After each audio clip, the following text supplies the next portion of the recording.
Los Angeles. Late evening. Rain, the kind this city pretends doesn't exist, slicks the sidewalk and turns neon into broken reflections. A homeless man stands under a dead streetlight, holding a leather wallet that doesn't belong to this block. Too heavy. Too clean. Still warm, like it fell out of a life that hasn't slowed down yet. Inside, cash, cards, an ID. The name stops him cold. Dean Martin. A voice he once heard through a cheap radio, back when walls still closed behind him at night.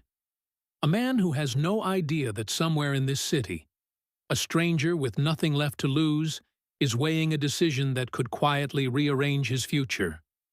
No sirens, no witnesses, just rain, a sidewalk, and a choice no one will ever applaud.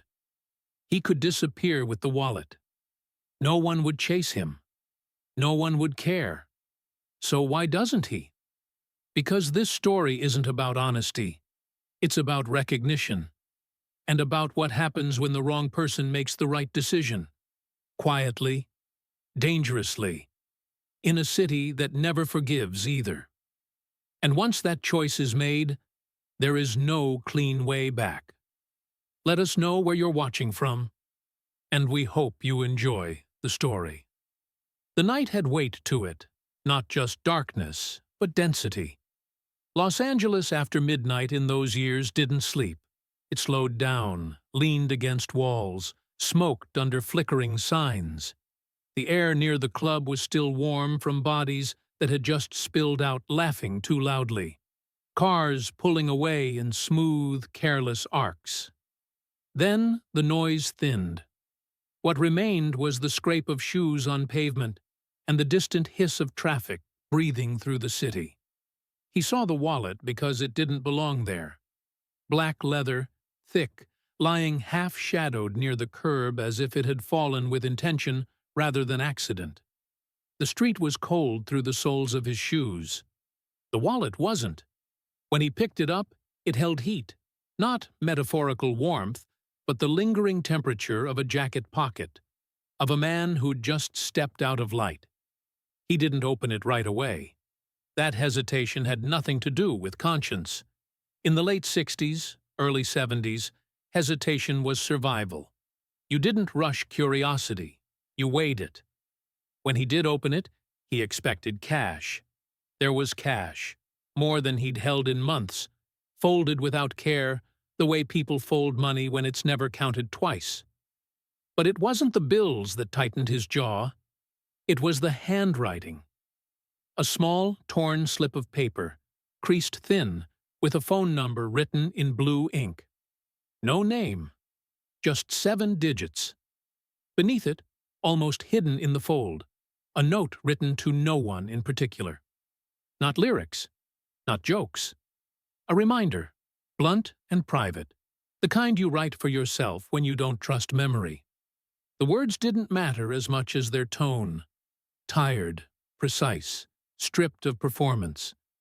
There was also a photograph, old, soft at the edges. A woman smiling sideways, not at the camera. The kind of smile meant for one person only. He knew whose wallet it was before he saw the identification. Not because he was a fan. He wasn't. He hadn't owned a record player in years. But he remembered a night in Las Vegas. Not the stage, not the applause. He remembered a moment after, when the room emptied and one man stayed behind longer than he had to, sitting with a drink he didn't finish. He remembered the way that man listened more than he spoke.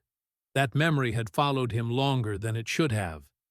The name in the wallet confirmed it. Heavy letters. Famous letters.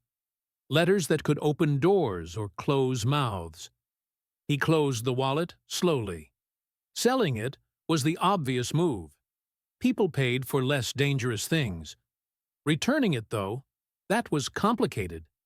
Famous men didn't lose wallets by accident, and when they did, other people noticed. Attention had gravity. It pulled in the wrong kinds of eyes. He stood there longer than made sense, the city sliding around him. A police car passed without slowing. Somewhere a door slammed. Somewhere else, laughter broke and died. The phone number stared up at him again. Calling it would be crossing a line he'd spent years staying on the safe side of. Not calling meant cash and silence. And silence, usually, was safer. But the small details wouldn't let him go. The private note. The photograph kept because it wasn't useful. The reminder written as if the man expected himself to forget something important. He thought of how easy it would be for the wallet to disappear. How clean. Instead, he walked. Not toward shelter, not toward light. Toward a payphone a few blocks down, its metal casing scarred and dull, smelling faintly of old coins and rain. Each step felt like a negotiation he hadn't agreed to enter. When he dropped the first coin in, the sound was too loud. The line rang. Once. Twice. He could still hang up. No one would know. But then the line clicked, and a voice came through. Calm, unhurried, unguarded in a way that suggested practice. Yes? He swallowed once, then spoke, low and even. I believe, he said, I have something of yours. There was no sharp intake of breath on the other end, no disbelief, only a pause. Then, where did you find it? The pause after the question wasn't dramatic. It was measured, the way a man pauses when he's already sorting outcomes in his head. Near the club, he said. He didn't name it. Names traveled. By the curb. Another beat. In that silence, he heard faint room noise on the other end. No music, no party. Just the soft friction of a life being lived behind walls. A chair shifting, maybe. A glass set down without care. No one saw you pick it up? The voice asked. It wasn't accusatory. It was practical, like asking what time the last bus runs. I don't know who was watching, he answered. But I didn't do it in a spotlight. A short exhale, not relief, more like acknowledgement. Listen carefully, the man said. Still even, still almost flat. You're calling from a payphone? He glanced at the booth's scratched plexiglass, the grime caked where hands had pushed and pulled for years. Yes. Good. Don't keep talking there long. The words landed with a quiet force. Not a threat, an instruction. The caller's fingers tightened around the receiver. His eyes went to the street, to the empty stretch beyond the booth, where a passing car could slow just enough to read his face. You want it back, he said. You can get it back. That's the idea, the voice replied. But not the way you think. He waited. The payphone's metal mouthpiece cooled his cheek. Somewhere behind him, tires hissed over distant asphalt like a match being struck and put out. I'm not sending anyone to you, the man continued, and you're not bringing it to a hotel desk. You understand why. It was phrased as a statement, not a question. He understood too well. A desk clerk had ears, security had paperwork, police had their own games, and a famous name written on a report was an invitation for every opportunist within 10 miles. Where then? He asked. Another small pause, like the man was deciding how much to reveal to a stranger who already held something heavy. Tomorrow, the voice said. Late morning. There's a diner off Sunset. Not the one with the big neon, the quiet one with booths in the back. He knew the kind, the places that survived by being ignored. Coffee that tasted like it had been boiled into submission. Waitresses who didn't ask questions unless you gave them a reason. Why there? He asked, before he could stop himself. Because it's a place where people mind their own business, the voice said. And because it has 2 exits. That last part wasn't thrown away. It was deliberate. His pulse shifted, not faster, sharper. You're cautious, he said. I'm awake, the man corrected. There's a difference. Then, As if to keep the power balance from settling, he added, "And you're not doing this for applause. That's why I'm still on the line." The caller's throat tightened. He didn't answer. He could have lied, could have put on a saint's mask. But saints didn't sleep under overpasses. Saints didn't memorize escape routes. "What's your name?" the voice asked. He looked at the dirty glass again, at his own faint reflection chopped up by scratches. He hadn't used his real name in a long time.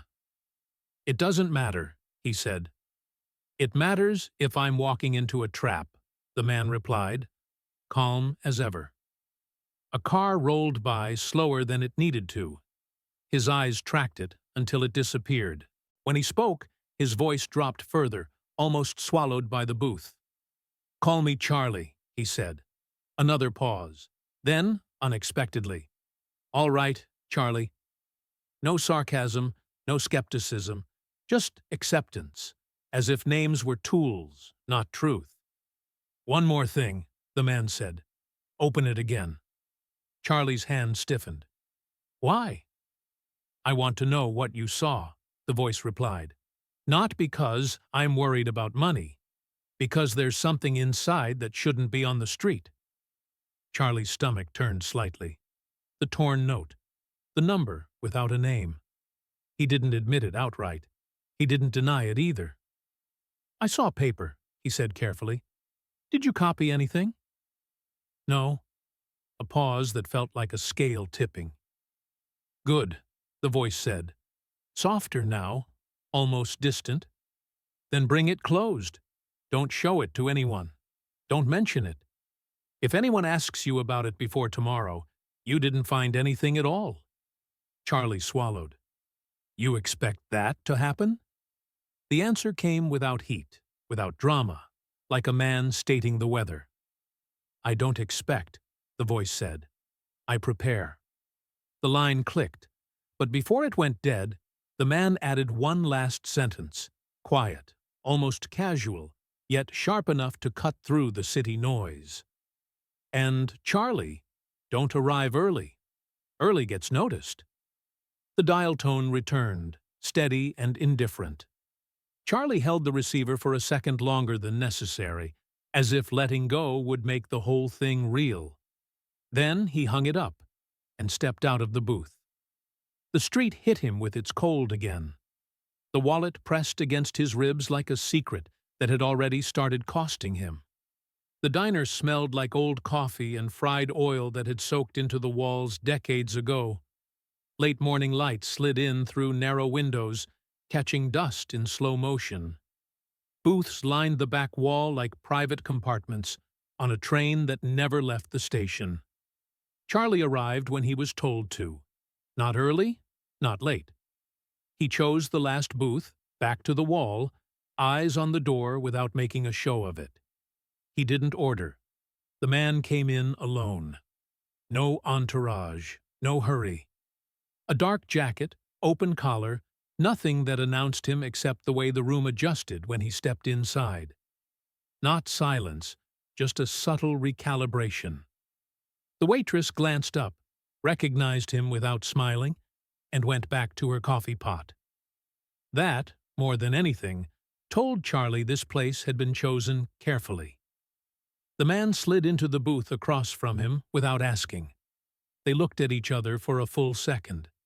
Not long enough to be rude, long enough to register weight. Age. Tension carried differently by two men who'd lived it from opposite ends. "Morning," the man said. Charlie nodded once. No small talk. He reached into his coat, placed the wallet on the table between them, and pushed it forward with 2 fingers. The leather made a soft, final sound against the laminate. The man didn't touch it right away. Instead, his eyes moved. Charlie's hands, the cuffs of his sleeves, the slight stiffness in his shoulders that came from old habits rather than cold. His gaze paused, almost imperceptibly, at Charlie's left wrist. "You didn't open it again," he said. "That wasn't the agreement," Charlie replied. A corner of the man's mouth shifted. Not a smile. Recognition. He picked up the wallet, weighed it once, then slipped it inside his jacket without checking the contents. The act itself was the test. Trust wasn't declared. It was demonstrated by not needing proof. Charlie waited. This was the moment people usually spoke. Thank yous, explanations, justifications. None came. The waitress appeared. Coffee? Please, the man said. Black. She looked at Charlie. No, Charlie said. When she left, Charlie spoke again, abrupt, almost rough. The money's all there. I know, the man replied. Charlie's jaw tightened. I don't want it. The man finally looked at him fully then. Not curious, evaluating. You're sure? He asked. Charlie nodded once.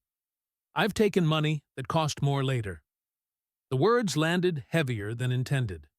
They always did. The man absorbed them without comment, but something in his posture changed. Subtle, like a musician adjusting grip before a difficult passage. You walked away from it without announcing yourself, the man said. That's unusual. It's efficient, Charlie replied. The coffee arrived. Steam rose. The man stirred it once, though there was nothing to dissolve. You were in Vegas, the man said lightly. Charlie's eyes lifted. Just enough.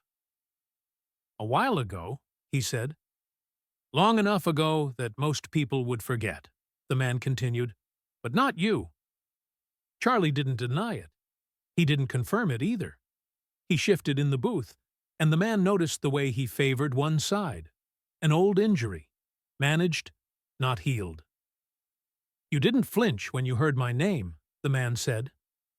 I flinched before that, Charlie replied. Got it out of the way. That earned a quiet breath of amusement, the first sign of anything like warmth. They sat there, the noise of the diner filling the gaps neither of them rushed to close. Outside, a truck passed. Inside, a fork scraped a plate somewhere near the front. The man reached into his jacket, pulled out a folded piece of paper, not money, and placed it on the table, closer to Charlie than to himself. No obligation, he said. No explanation. If you don't use it, nothing changes. Charlie didn't touch it. He didn't even look down. That would change things, he said. Yes, the man replied. Eventually. Charlie finally met his eyes, again. That's the problem. Another pause, this one deeper. The man withdrew his hand, stood, and slid out of the booth. He left the paper where it was. Then keep it, he said. Or don't. Either way, today ends the same. He paused once more, hand on the edge of the table, voice lower now. But not every beginning announces itself. Then he walked out, the bell above the door barely ringing. Charlie stayed seated, staring at the folded paper like it might move on its own. He didn't reach for it. Not yet. Outside, the light shifted. The story, unmistakably, had already begun. It should have ended there. That was the clean version. A wallet returned, a quiet exchange, two men walking back into lives that no longer intersected.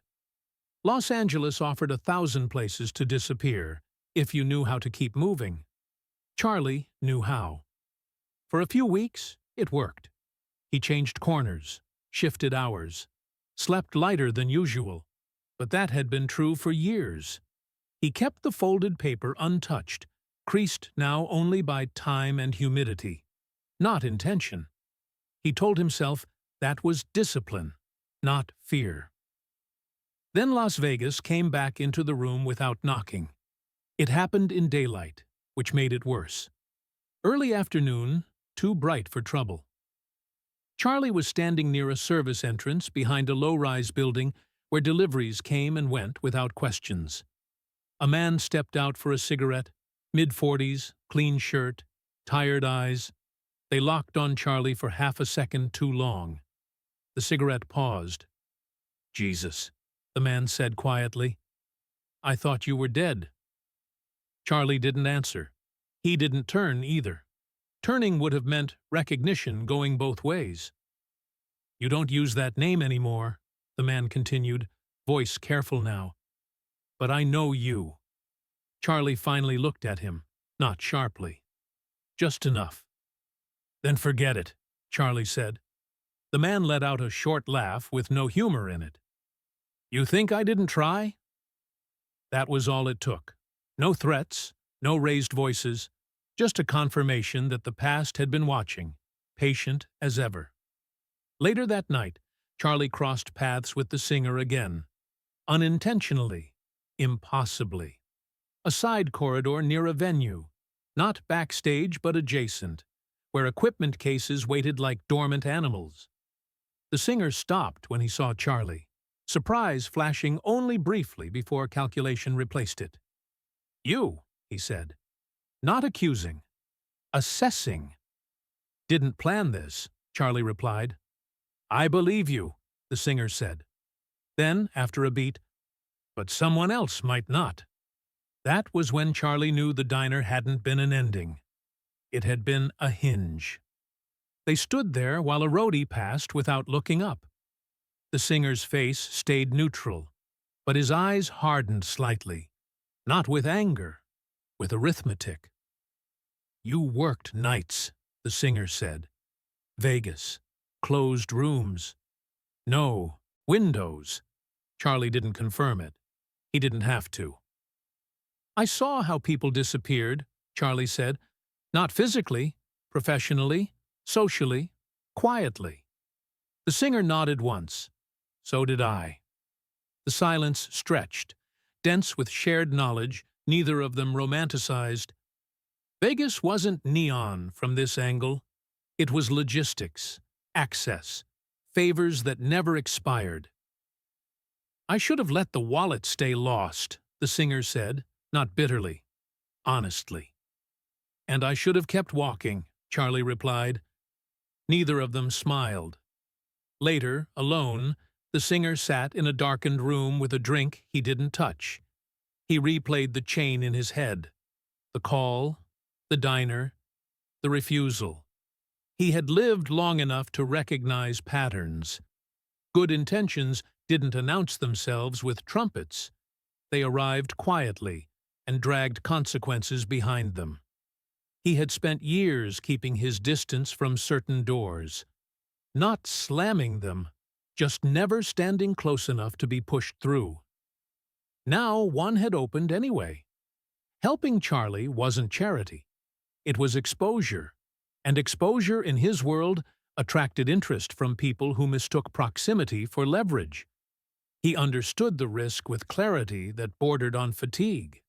Still, when he imagined Charlie fading back into the city, alone, carrying names that still meant something to the wrong people, something in him resisted the math. Not heroism. Responsibility had nothing to do with it. It was recognition. By morning, the tempo had changed. Conversations shortened. Decisions came faster. Whatever this was, it wasn't drifting anymore. It was moving. They met again without arranging it, which was its own kind of decision. Late evening, a side room off a bar that hadn't updated its decor since Eisenhower. Low ceiling. Bad lighting.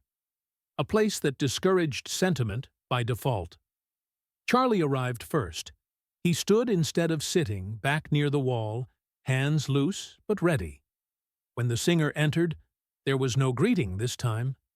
Just a shared understanding that whatever was said here would not echo safely. "I didn't ask for this," Charlie said, before anything else could settle.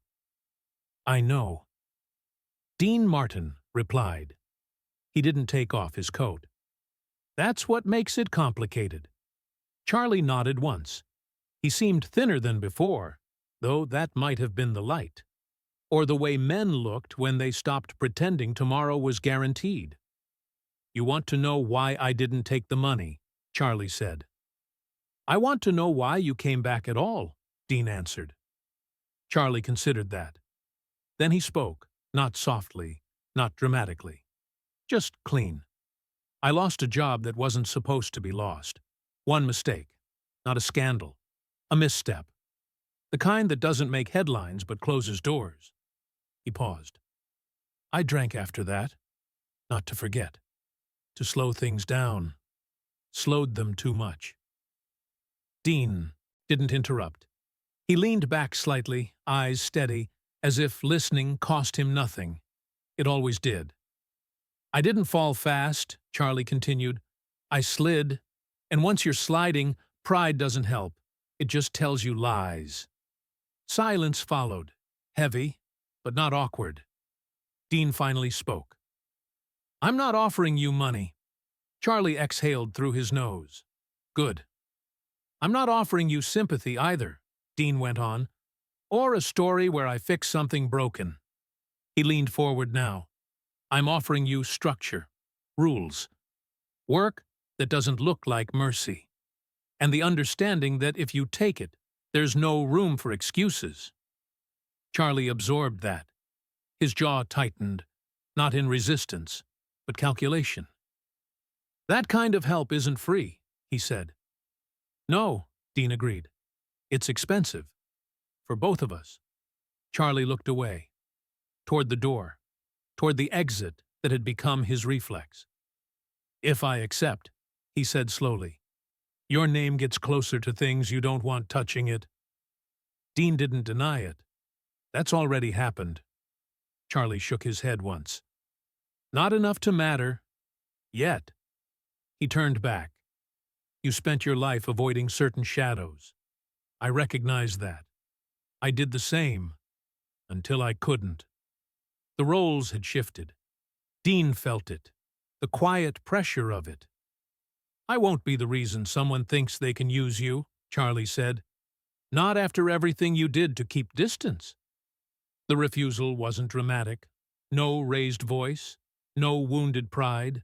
Just a boundary drawn with precision. Dean studied him. In another life, he might have insisted, might have overridden the objection with influence, with force of personality. He had done that before. He didn't now. The pause after the refusal stretched longer than either expected. It hurt in a place neither of them named. This isn't about dignity, Dean said finally. No, Charlie replied. It's about collateral. Outside, traffic rolled on. Inside, the air felt older. Dean nodded once. Acceptance, not defeat. All right, he said. Then we leave it here. Charlie picked up his coat. For now.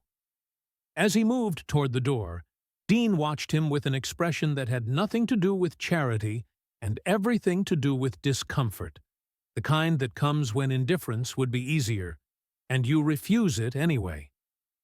Charlie paused at the threshold. Didn't turn. Some chances, he said, are dangerous because they're real. Then he was gone. Dean remained seated, staring at the empty space across from him, knowing with quiet certainty that this was no longer a question of helping or not helping. It was a question of cost. The first sign wasn't a fist through a window or a man waiting in the dark. It was smaller. That's how trouble arrived when it had manners. Charlie found the message tucked under a stone on the ledge where he sometimes sat to watch the street without being in it. No envelope, no handwriting, just a torn strip of paper with a place and a time, printed neatly as if it came from a clerk's machine.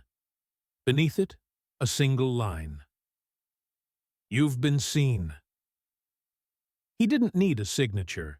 He'd met that kind of wording before, polite, certain, written by someone who believed the world still operated on ledgers. He walked 2 miles before he stopped moving. Then he used a payphone he'd never used before, wiped the receiver first out of habit, and dialed a number he'd memorized against his will. Dean answered quickly, as if he'd been holding the phone already. Where are you? Dean asked. Not where I was, Charlie said. A pause. No questions about how. The tone shifted to practical. Talk, Dean said. Charlie didn't dramatize it. He gave the facts like inventory. Someone from Vegas. They don't want money. They want proof I'm still useful. He swallowed once. And they know I spoke to you.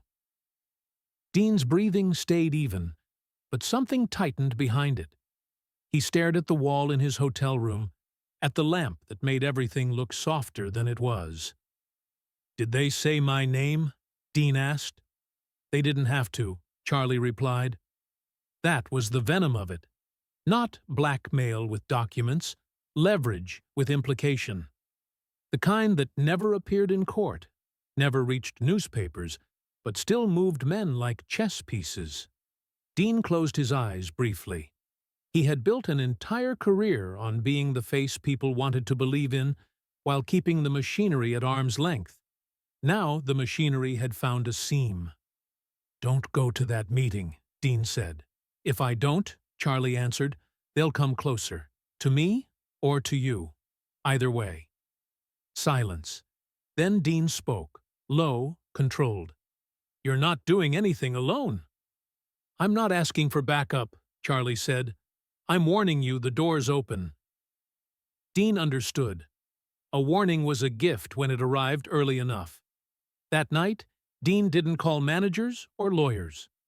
Lawyers asked for details, and details became documents. He needed something older, an understanding that existed outside contracts. He drove himself. No driver. No assistant. The city at night looked clean from behind a windshield, like a lie told well. He parked behind a small private club that didn't advertise and stepped through a side entrance the staff didn't question. In a back room with no windows, a man waited who hadn't been seen with Dean in years. Not because the man didn't exist, because the connection was better left unspoken. He stood when Dean entered, expression unreadable, as if time had been folded and stored. You're late, the man said. I'm careful, Dean replied. They didn't shake hands.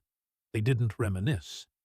Dean laid out the situation with as few words as possible, as if each extra syllable increased the price.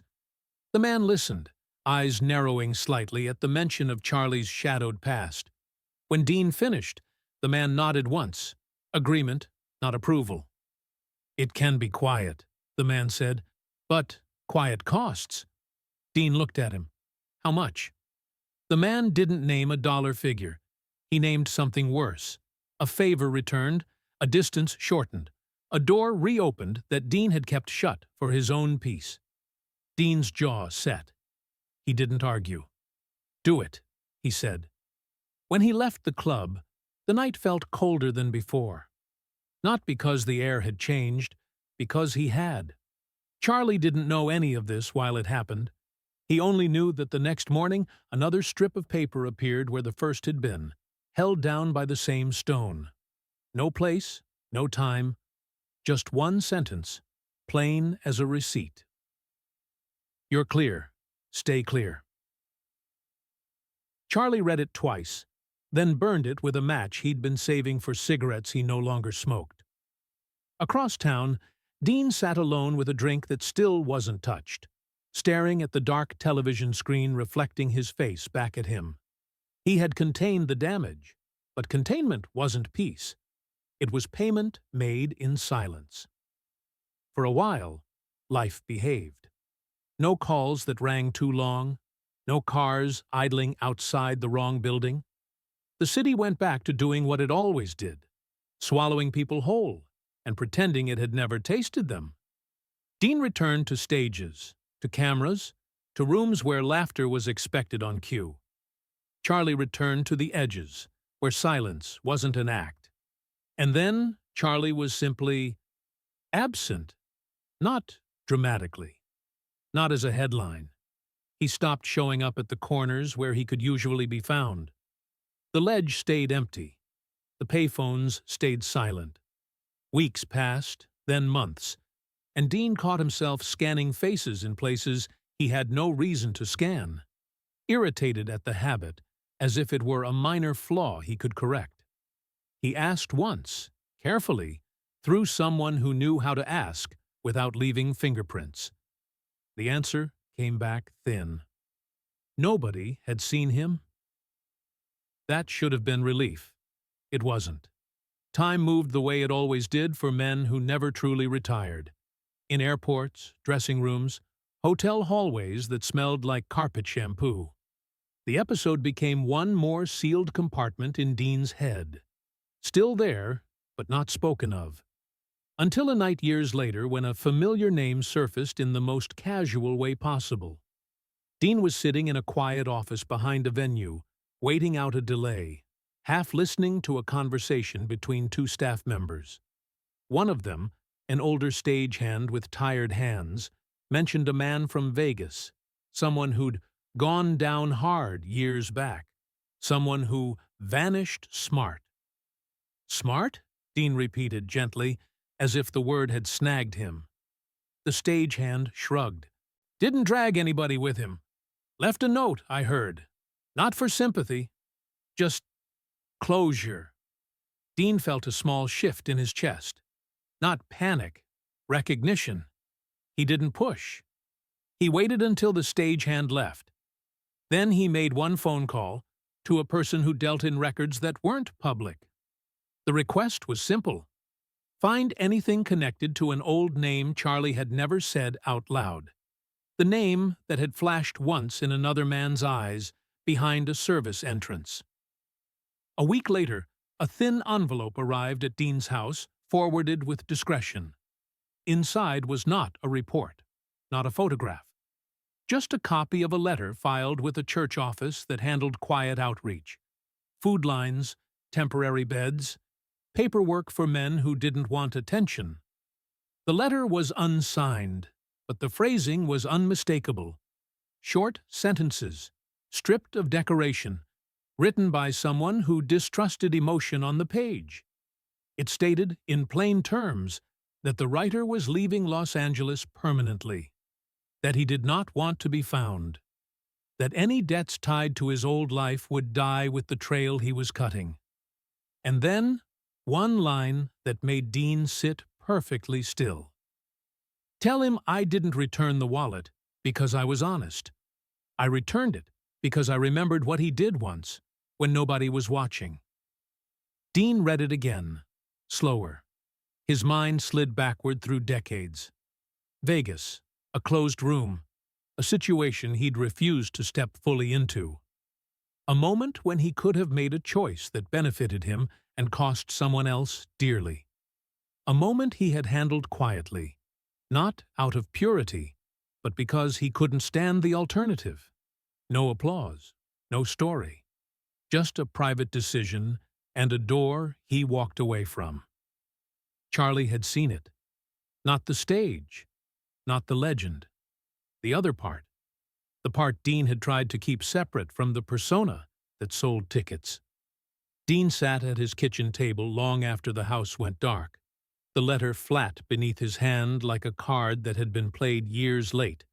He didn't feel proud. He didn't feel rescued. He felt the strange, adult ache of being understood, without being excused. Charlie's disappearance wasn't abandonment. It was containment, his final deliberate act to keep the line from tightening again around Dean's name.